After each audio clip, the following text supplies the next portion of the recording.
আল্লাহ একটা সময় ছিল মা বাবা চকুর সামনে আসতা, কিন্তু আমরা টেকার মালিক আসলাম না। আজ টেকার মালিক হইছি, কিন্তু মারেও পাইলাম না, বাবারেও পাইলাম না। ও আল্লাহ,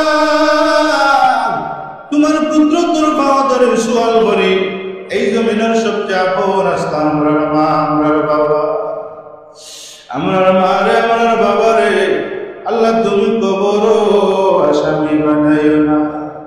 আমরা জানি না আমার মারে তুমি কবর কোন হালতে রাখছো, আমরা জানি না আমার বাবারে তুমি কবর কোন অবস্থায় রাখছো।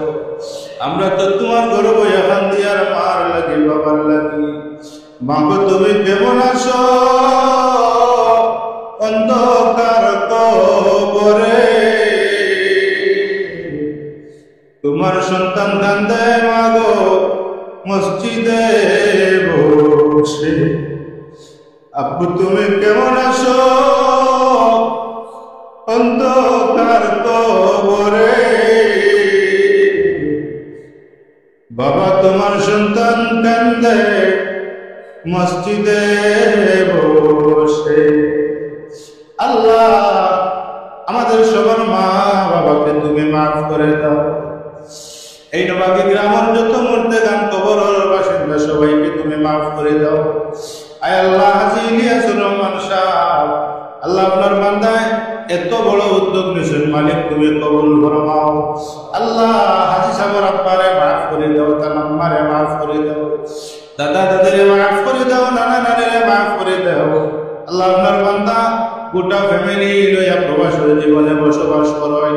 ও আল্লাহ বাচ্চান তোর নেক হায়াত বারাকাত দাও, মা বাবার ভক্ত সন্তান বানাইয়া দাও।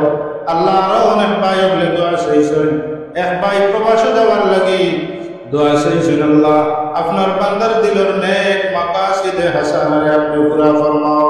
আয় আল্লাহ অনেকের সন্তান হল বিদেশের জমিন বিপদ পড়ে গেছেন। আল্লাহ আমরা প্রবাসী হলের সব বিপদ থেকে উদ্ধার ফরমাও। আয় আল্লাহ অনেক বেমারি ভাই হল দোয়া চাইছেন। আল্লাহ সব বেমারি হলের তুমি শিফা দান ফরমাও। আলমগীর ভাই কোরআনের খতম আল্লাহ তুমি কবুল মঞ্জুর ফরমাও। আল্লাহ খতমের জরিয়া জমিয়ে পড়তে গান হলে তুমি মাফ করে দাও। আয় আল্লাহ তোমার দরবারে হাজির করিয়া কত মানুষ আমরা চোখের সামনে দিয়ে তোমার বাড়ি দোয়া করা যায়। আল্লাহ মানুষ আমরা হইয়া যায়, হুজুর উমরা চাইলাম হজে যাইলাম দোয়া করে দেয়। আল্লাহ